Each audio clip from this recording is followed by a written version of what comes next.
Every minute of every day, cameras around the world are recording our lives,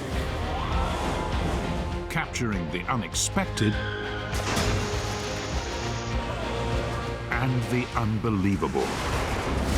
I remember landing off the drop and knowing it had gone wrong. These aren't AI-generated images. These are real accidents. I had no idea if I was alive or dead. And real people. You never think something bad is going to happen to you until it does. I was in shock. Telling their stories in their own words. I was definitely not calm. I mean, my heart is, jumping out of my chest the entire time. Look at us flying! From incredible close calls. The car was on fire pretty good, and if we didn't get him out, he was gonna cook. To heart-stopping scares. The boat was sinking. I thought I was going to see my son die. And uncontrollable acts of nature. When I got out of the van, I started hearing all the tops of the trees getting snapped like twigs. I knew it was coming right at us. These are the moments you'd never believe if they weren't caught on camera.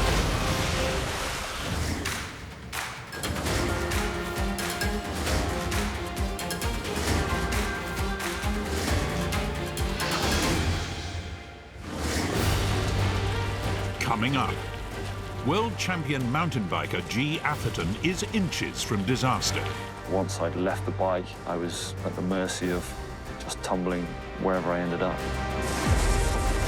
A close encounter of the third kind. Both of us were very surprised.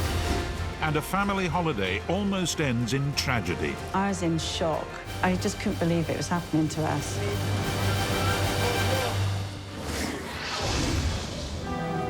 The great outdoors. There's simply nothing like it for feeding mind, body, and soul. But a trip into the countryside is not always a walk in the park. In Oregon, a hiker rushes towards a cry for help. Help, thank you, I'm sorry. I got her by the foot. Oh, thank you so much. No, Mom, it's gonna be okay. We're gonna get you. This young woman is literally holding on for dear life as her mother dangles from a 50-foot ledge. Try to hold on both feet. I can't, I only have one arm. Okay. With just a single hand, the daughter had stopped her mother from falling for a couple of agonizing minutes. Let your feet go down. But with help, Mum can now be hauled to safety. Thank you. No, use your feet. Get back up here. You got this. You all right? I'm fine, thank you. At this point, all 2 million viewers who watched this clip online breathed a sigh of relief. Hawaii, as vlogger Kawika Singson joins a mission into the rainforest to find a lost dog. Fortunately, the dog is wearing a GPS tracking device. Unfortunately, the device says that the dog has fallen into a 25-foot deep volcanic fissure. Claustrophobic viewers may wish to look away now. Poor baby, it's okay. Although completely unharmed, the dog has spent 2 days trapped underground. Okay, so I think she's afraid of me. Okay. As long as you don't bite. Come on, girl. But moments later, Okay, I can push him up. the dog is raised to be reunited with its teenage owner, who is unlikely to ever let it off a lead again.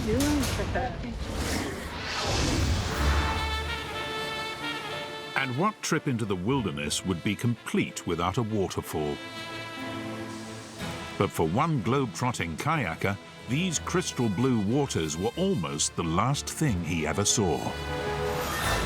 My name's Curtis May. I live in Roanoke, Virginia.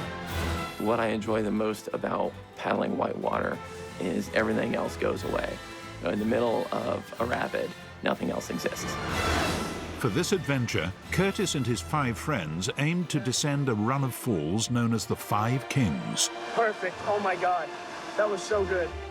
Together, the group had over 60 years of kayaking experience between them. But all of that training was about to be put to the test.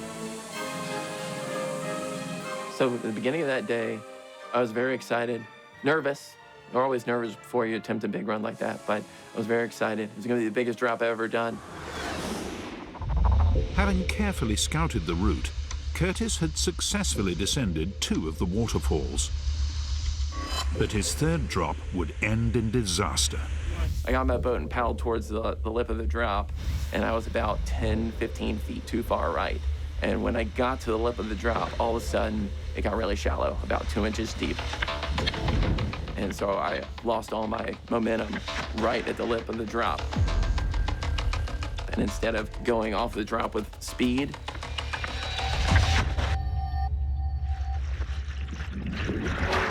I pitched over the rock and fell straight down behind the curtain of the waterfall.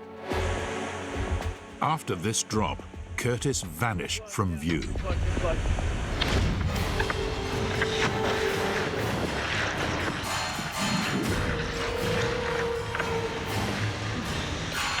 When I came up and saw the rock wall in front of me and got flipped over, I thought I might be done right there. Because if that wall was more severely undercut, I could have got pushed under it, had to come out of my boat, and that could have been it. Curtis was now trapped behind the curtain of the waterfall, pinned against the wall by the powerful current. If he'd fallen out of his kayak, he could have been dragged down into one of the submerged cavities beneath the rock face. The undercut rock can push you under and drown you. Okay. I'm not dead. I knew they were going to launch an attempt to rescue me, so I didn't want to do anything that would make the situation worse. 25 minutes had now passed since Curtis had disappeared. The first thing I did when I got to that little pocket of safety was I blew my whistle.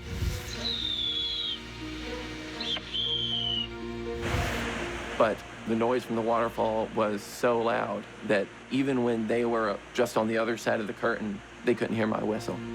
They had no idea if I was alive or dead. Curtis was left with no other option but to attempt to navigate a course through the treacherous currents. There was one spot where the curtain was kind of broken, and I tried to shoot through that gap. I got to the point where the curtain was actually falling on my body. But when you get there, it's falling from 35 feet up, so it would push my body down and push my paddle down. I was literally about 12 inches away from being able to get pushed out the other side, but I just couldn't get there. Curtis had now been trapped for 45 minutes, and time was running out. I had my watch, I knew what time it was, and I knew when the sun was gonna set. And I knew that a little before sunset, they were gonna have to leave. They're in the wilderness. They needed to get downstream before dark, otherwise they risked their own safety. I had about 20 minutes left before I was gonna have to start making some riskier moves, because I would have died from exposure, and I tried to stay overnight. Still here! An hour since they last saw Curtis alive, the group were preparing to leave. But his friend Wesley had finally discovered a route behind the waterfall. So I had just made another attempt to go through the curtain, and I had kind of retreated back to my little spot of safety. I was pretty much resigned to the fact I was going to die. And all of a sudden, I heard a voice. 1 hour and 15 minutes since he last saw Curtis, his friend Wesley now knew he was alive. But Wesley couldn't take this rescue attempt any further without being dragged under himself. By the time Wesley got there, I'd made about 12 to 15 attempts to paddle through the curtain. I was exhausted. Drawing on the last of his energy, Curtis battled to escape.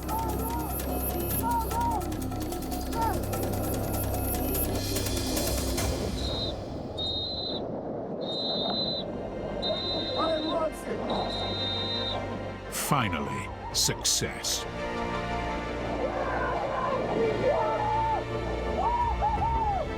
They were celebrating, like, oh my gosh, we got him. And I was like, just get me out of here, because I was still actually behind the waterfall.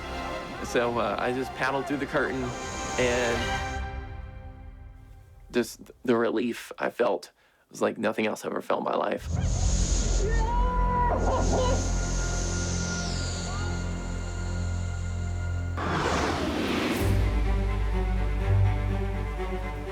Afterwards, you know, a few days afterwards, for the rest of the trip, I kind of felt down. Like I'd you know, made a mistake, and like I'm like, oh my gosh, I'm the worst kayaker in the world. I'm terrible. But I want to go back and run that waterfall again. I haven't yet, but I plan on going back. Coming up, The cop reached in behind him and grabbed him, and we both started pulling him out. a Vegas vacation becomes a battle for survival. But as I'm standing back up, fire went like everywhere. And Daredevil G. Atherton almost meets his downfall. I was only slightly offline, but it was enough to kick the back wheel as I landed and throw me forward.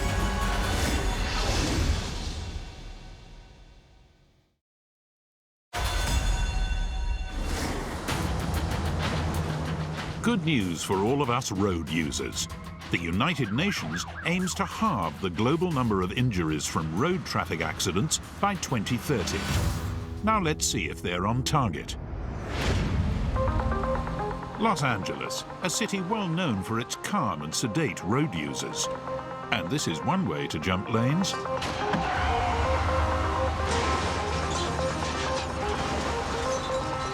As if this wasn't bad enough, the tire kicks them when they're down. Incredibly, the lone driver of the Kia was not seriously hurt, but they were grateful they bought a car with airbags.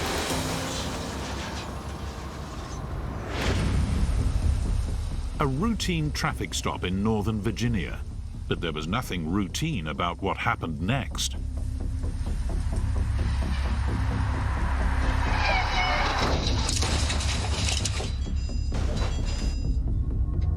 Miraculously, everyone escaped without major injuries, although there was no escape for the driver of the black BMW, who was charged with reckless driving.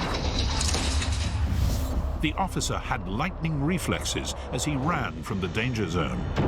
But not everyone runs from an accident. We're about to meet a man who ran towards one. I'm Justin Mauser, and I own a barbershop here in Paducah, Kentucky. One of Justin's most loyal customers is his brother Spencer. You want your usual Z on the side? Oh, yeah. And when the pair went on holiday with their wives, Justin was in for the closest shave of his life.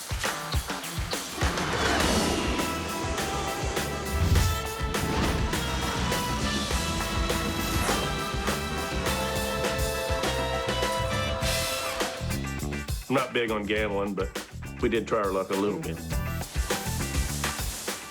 Yeah, Justin, he's super fun to travel with. He keeps you on edge. You never know what he's going to do. But his family found out exactly what Justin would do when he spotted a car crash on the famous Las Vegas Strip. Straight away, he was on the scene. A police officer's body camera captures him attempting to rescue the unconscious driver. I would have preferred we kept walking, but being my brother and looking to help people, he decided that he needed to go over and check it out. A number of people had called 911 at this time, and when the policeman showed up, he told everyone to get back. But Justin wasn't leaving anytime soon. I kind of figured he might need my help. Give me a red for a minute, have medical expedite. He's trapped in the vehicle. But an already precarious situation was about to turn downright dangerous. I started freaking out, and he jumped into action since the car was on fire, trying to get the guy out. The officer had run around to the other side, was trying to get him to wake up. So I leaned through the car and unlocked the driver's side door. Got it? Go that side. Leaking fuel meant the driver was now in immediate danger. The car was on fire pretty good, and he was passed out. Sir! So I figured if we didn't get him out, he was gonna cook. The cop reached in behind him and grabbed him, and we both started pulling him out. Come on, come on. But while we was pulling him out, my shoe fell off, like under the car, and it was on fire under the car. I lost the shoe. So I laid him down. I wasn't gonna walk around Vegas with one shoe if I didn't have to. But as I'm getting my shoe and I'm standing back up, fire went like everywhere. Come back. Drag him. Drag him.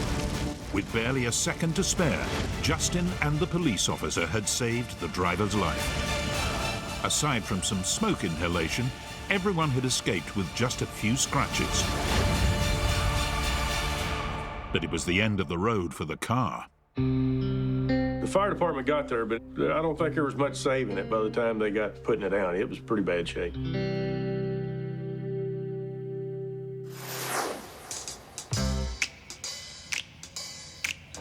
It was either later that day or the next day, we started getting messages, you know, that, hey, this video is going viral, and I don't even really know what viral is. But Justin quickly found out. Suddenly, the whole world was watching him in Vegas, beating the odds. Watching the video back and seeing what my brother did definitely makes me proud to call him my brother. Usually what happens in Vegas stays in Vegas, but with this case, I'm glad I was doing something good instead of something bad.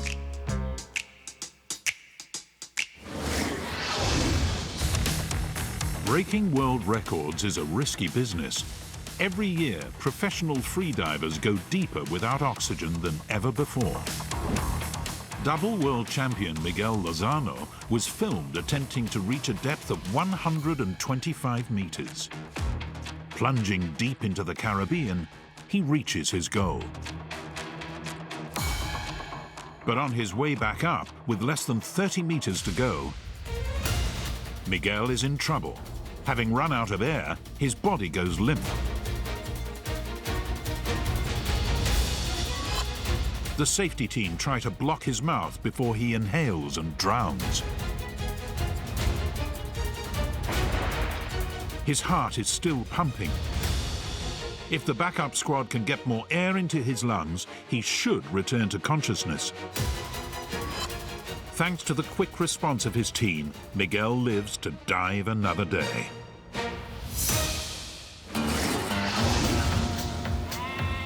Among the beautiful mountains of mid-Wales, we find another athlete who believes in pushing himself quite literally to the edge. My name's G. Atherton. I race downhill mountain bikes. I'm two-time downhill mountain bike world champion. Cycling's always been in our family.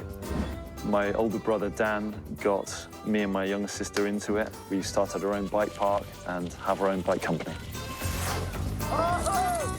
And with some of the world's most rugged terrain on his doorstep, G planned his biggest ride yet. Yeah, boy. That's The plan for filming in Dinas Mawddwy was for a project called The Knife Edge.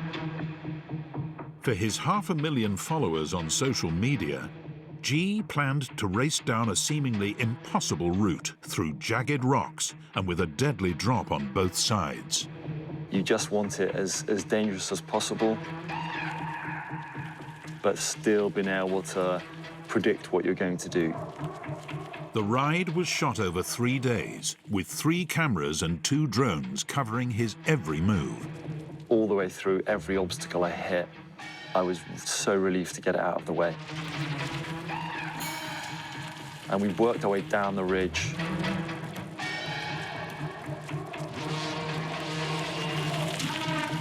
And on the last day, we were on the last obstacle.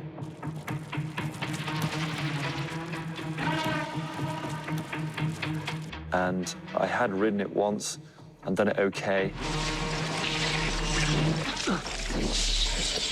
But it wasn't perfect and it wasn't as I'd liked, so the plan was to reshoot it.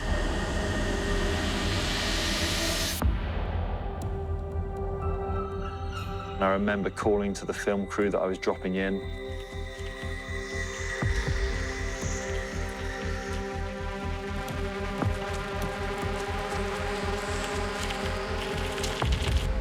And then I remember landing off the drop and knowing it had gone wrong. And that's the last thing I remember.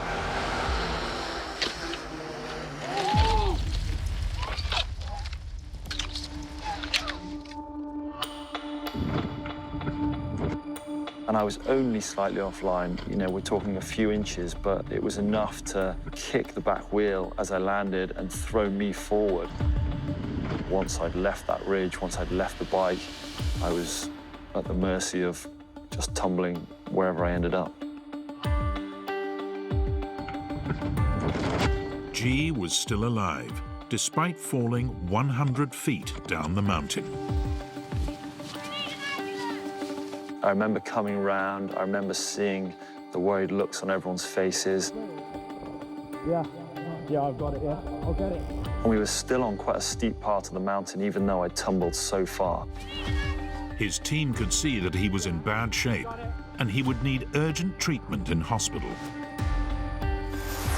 Barely 10 minutes after receiving the emergency call from G's team, a helicopter from the Coast Guard arrived. So they had to call in another rescue helicopter with a winch that could hover above me, winch me off the mountain, and then take me down to the bottom and transfer me over to the air ambulance. Thanks to the skills of the emergency services, G was saved. But it looked like his career was over. He would need urgent treatment in hospital before he could assess the full extent of his injuries. Broken femur, shattered ribs, punctured lung. My left arm was poking through the skin. I'd fractured my eye socket, I'd broken my nose. I said there and then I would never ride again. As time went on, I realized that recovery was going to be an option. The injuries were bad, they were very serious, but it was all things that I could recover from if I worked hard enough. For 15 months, G fought his way back to health. It was both a physical and a mental challenge. I've not actually watched it back. I don't want that kind of picture ingrained in my head any more than it is already. But G thought it was something his followers on social media should see. For me, it's important to show what can go wrong. You know, we do a lot of filming and people are used to seeing us performing at quite a high level and only seeing things going well. I think this crash highlighted just how serious it can be when things go wrong on these big mountain projects. And so just over a year later, Unbeatable G was back out there, once more pushing the boundaries of what is possible on a mountain bike. The first time I did one of the events that we put on one of the hardest downhill tracks in the world was a massive step. You know, getting back to a World Cup race, which was a huge step for me. You know, all of these projects that I thought I may never be able to do are suddenly back within grasp. And this crash was enormous, and I did nearly lose my life.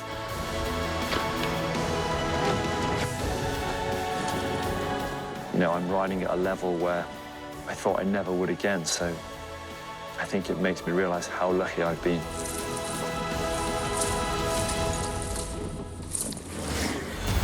Coming up. And I remember thinking, I don't know what I need. I don't know what to do right now. A novice pilot must make a solo landing. Diamond 8 Delta Charlie, you lost your front nose gear tire. Despite a vital missing part. And a holiday dream goes down in flames. The boat was totally ablaze. All we could hear was people screaming.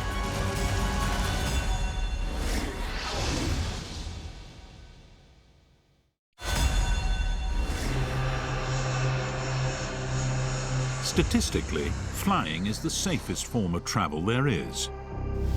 But in the unlikely event that something does go wrong, you have to hope your pilot is unflappable and can wing it. Like here in North Carolina, this plane is suffering from engine failure. And with nowhere else suitable to land, the pilot is hoping the highway will make a good runway.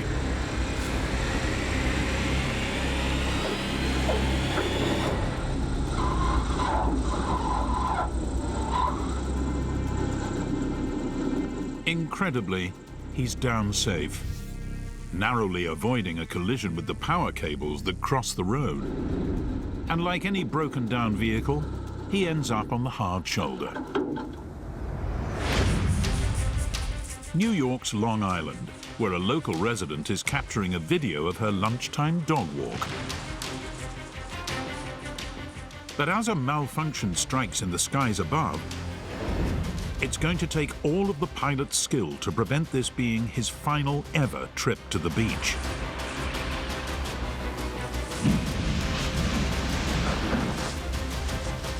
Incredibly, despite this, the pilot and everyone on board walked away completely unharmed. But next time they fancy a trip to the coast, they'll probably go by car.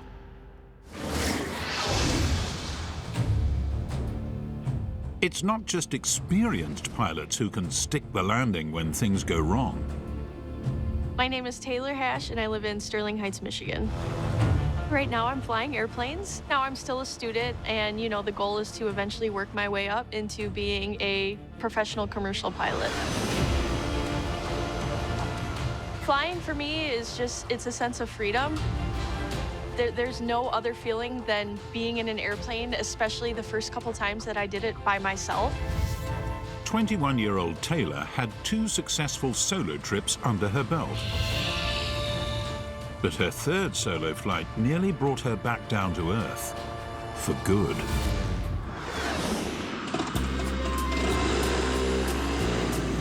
So everything was normal. I pre-flighted the plane as normal, taxied to the runway as normal, was feeling really good about the flight. You know, I lined up, called tower, got clearance for departure, took off like normal. I was in the air and I thought everything was great. And everything was great, apart from one tiny but crucial detail. Diamond 8 Delta Charlie, you lost your front nose gear tire. Tire front wheel assembly is on the runway. You never think something bad is going to happen to you until it does. And I was in shock. It turns out that landing a plane without a front wheel is not something that comes up in flight school. Diamond 8 Delta Charlie, you tell me what you need. And I remember thinking, I don't know what I need. I don't know what to do right now. This is not something I've ever expected to happen. It's something career pilots, don't expect to happen. Some help was needed from an experienced pilot. Fortunately, one was listening on the air traffic control radio. Hey, I'm a flight instructor at 300 Julie, if you need any help. I would love a bit of assistance, 8 Delta Charlie. Corporate pilot Chris Yates was waiting on the runway when he saw Taylor's front wheel detach from her plane and reported it to the tower. Which scares me because I only looked up for a brief second. So what I was most concerned about is I needed to relay this information to the pilot or the crew. I thought it was probably an instructor and a student, and when I found out it was her by herself, we had a different matter on our hands. Air traffic control allowed Chris to talk to Taylor directly. Delta Charlie pilot, what's your name, kiddo? My name's Taylor. It took him 25, 30 seconds to answer back, and no, 25, 30 seconds at that time felt like 10 minutes. I thought, he's not answering me. Did I lose my radios? Is there something wrong with my electrical system? I thought something else went wrong. And finally he comes back and his voice changed a little bit. And Taylor, this is Chris. My daughter's name is Taylor, and I taught her to fly. We're gonna be just fine, kiddo. Thank you very much. That's when we sort of made that emotional connection. And that's sort of when I began to realize, okay, this might be okay. You gonna be a career pilot? I was planning on it. It's a good start. This is a good story to your legacy, kids. But before Taylor could concentrate on her legacy, she would first need to land a plane without a front wheel. So with the crosswind, I had to come in turned into the wind a little bit. I didn't want to land and then the wind blow me into the grass. Was it off, hold it off. I like it, right there. That's good attitude. Hold it, gentle. And he's just like, you're good, kiddo, you're good, kiddo. Everything looks good, everything looks good. And you know, those back 2 tires then hit the ground as slow as I possibly could, landed. Now she's down. There you go, kiddo. Nice. There's stick back gently. Stick back gently. Now go for the mixture. I just reminded her over and over, we're gonna keep the stick all the way back. Normally when you touch down, you relax the stick and the nose will come down, but we wanna keep it off as long as possible because I'm afraid the airplane's gonna flip over if that happens. Got a kid. Nice job. Here she comes. The nose is gonna come down. You're okay, you're okay, you're okay. Talk to me, kid. Good, I'm okay. That a girl. Proud of you. It was a huge relief that it was just over and she was good and she was safe. And then I shut the engine off, shut everything off, and I'm like, oh, I didn't tell him thank you or goodbye or anything, and everything shut off, so now I can't talk to him again. And I remember I just burst into tears right then and there. After Taylor's safe landing, the airport reopened and Chris found himself cleared for departure. And he takes off in his jet, and I remember hysterical, like waving goodbye to him. And then I was like, I don't know this man's last name. I don't know who he is. I have to find this guy. Air traffic control were able to connect the rookie and the teacher, and now they're good friends. Chris even fundraised for Taylor's pilot training. And guess what? I got my private pilot's license last week, so you're my second passenger ever. Should I be scared? A little bit. No. No. He gets so mad when I keep telling him thank you. He just, don't tell me thank you. But I just can't even begin to thank him enough and give him just the credit he deserves for how helpful he was that day. I'm very proud of her. I'm very impressed with her and her ability with the airplane. And I'm gonna stick with her and help her further her career as best I can. I'm just so happy and lucky that something so good came out of a situation that could have been so bad. She passed. It'll do.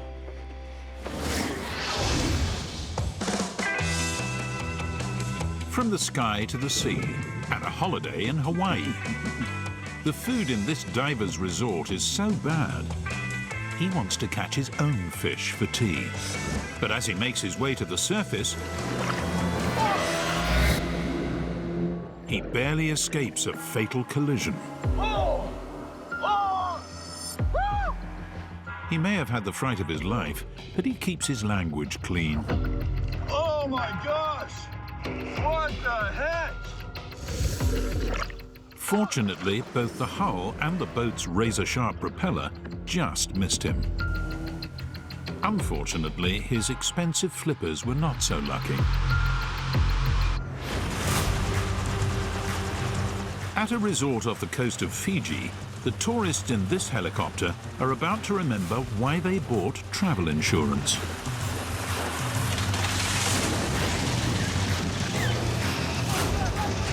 Astonishingly, all 6 passengers and the pilot walked away without serious injuries, although the pool cleaner demanded double pay for the next week.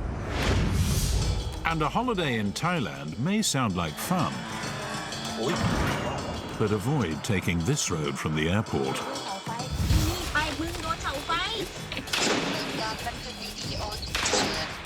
According to TripAdvisor, the traffic can be shocking.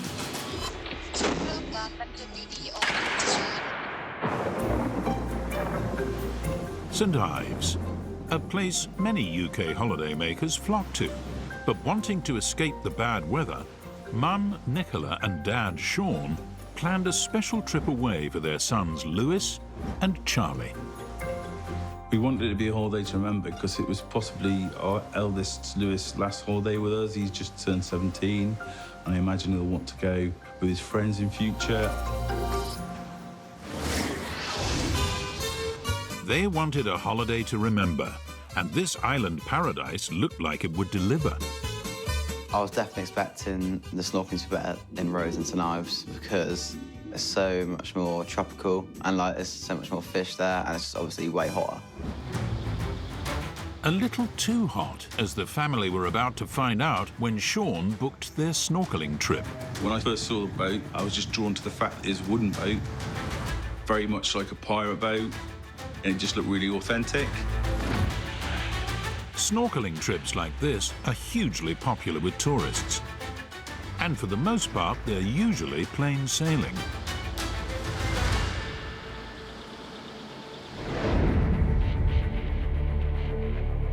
I don't think we were at sea very long, and I started to think there was something wrong. About half an hour into the trip, we were going to stop to do a bit of snorkeling for everybody, a bit of swimming, but didn't get a chance to weigh anchor because we saw the crew acting a little bit erratically and shouting. And 2 minutes later, we saw smoke coming from the wheelhouse. I was like a bit concerned, and a bit like I couldn't believe it. Oh no! More than 80 passengers were on board, all of them now desperate to get off the boat. We had to get onto the lower deck, but we couldn't use the stairs because there was people still on the stairs, so we all had to climb down over the railings to get to the lower deck. As we turned, the wheelhouse smoked up and a flame licked up right over the top. And Sean just turned to me and said, "Climb now down to the bottom and jump in."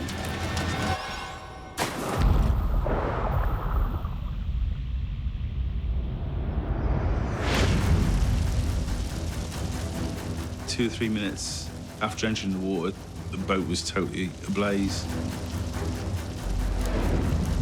Only a few minutes later, rescue boats had arrived.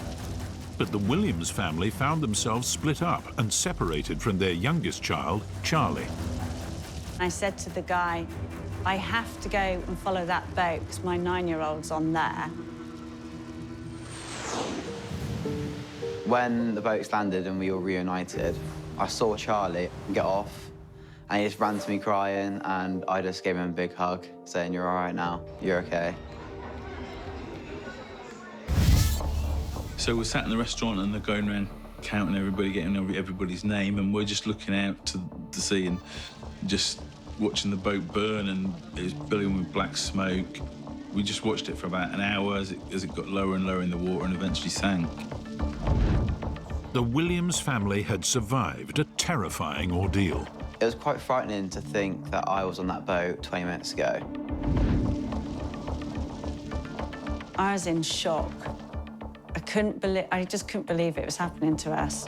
Thankfully for everyone on board, the worst injuries were just minor burns.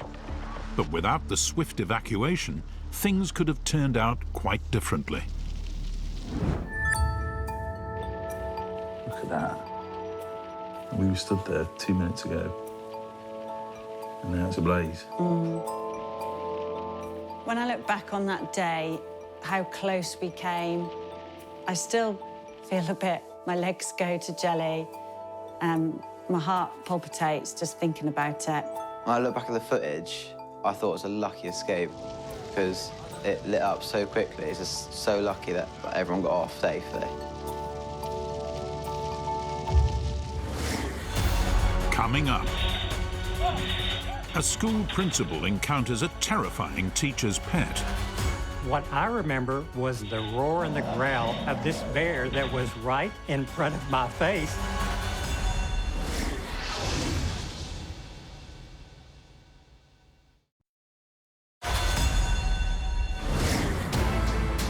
The world of work is usually 9 to 5, predictable and routine.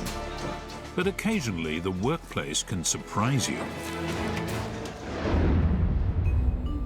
An ordinary office reception in Australia. How do I know it's Australia? Well, let's just call it a hunch. Like most of us, Joey here doesn't like to be kept waiting. So he decides to teach the staff a lesson by seeing how long he can go unnoticed.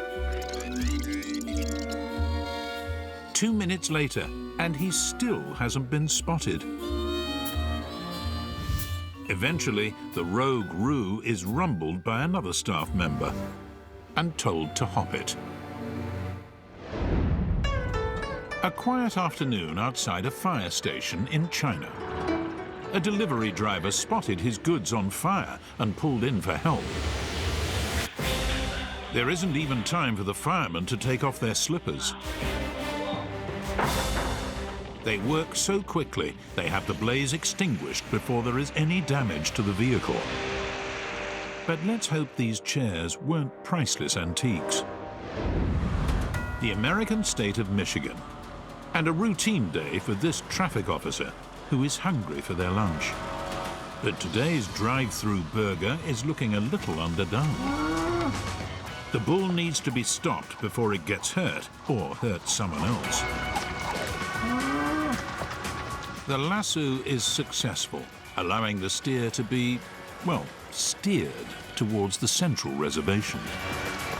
Despite this experience, the bull was fine and is now living happily in a local wildlife sanctuary.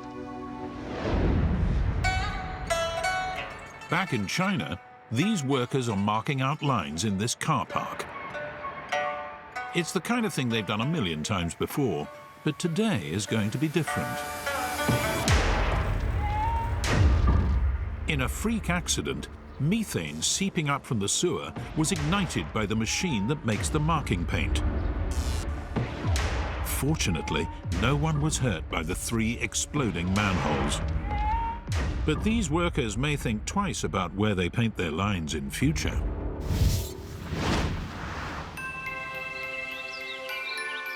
In the workplace, every day is a school day. And that's especially true for the man in our next job.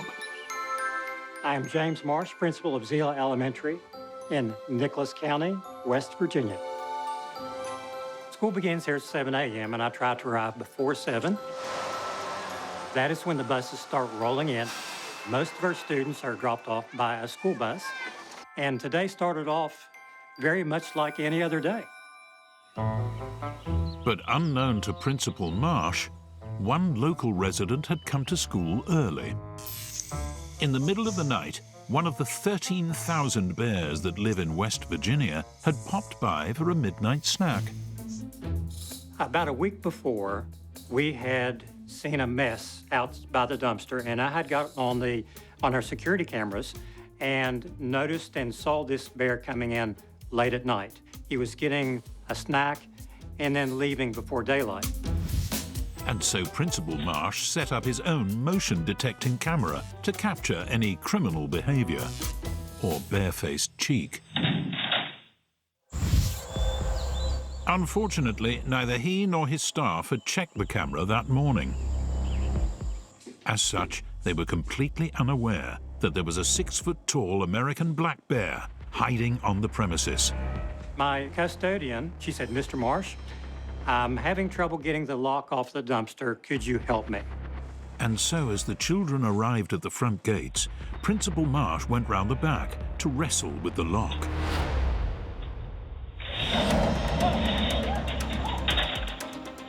Both of us were very surprised.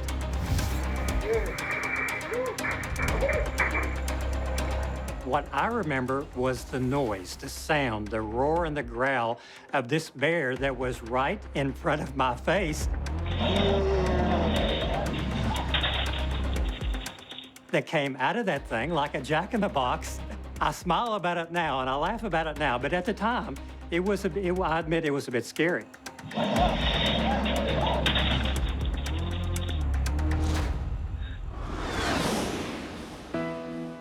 With over 5 million views online, this viral moment has changed the school forever. We always used to be known as the Mustangs. But after everything that's happened with this bear, how could we not change it? And so our teachers met and they voted, hey, let's change the name to the Black Bears. Which is all well and good, but won't the kids all now be saying that a bear ate their homework? No, we had him locked out. He could not get back in the dumpster. He made regular visits every night for about a week, and he finally gave up. Who knows? Maybe one day the bear will come back to repeat the school year. You know, I like to think that I'm brave and nothing like that scares me, but I do admit that every time I walk by that dumpster now, I listen. If I'm going to open it, I kick it first to see if there's any noise inside. That happens every time, yeah, I admit that.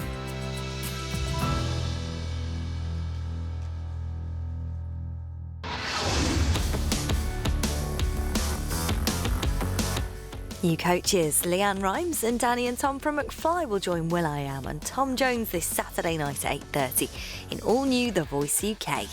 Next Monday, NTA winner Davina McCall hosts the new series of Our Dating Show with a Difference.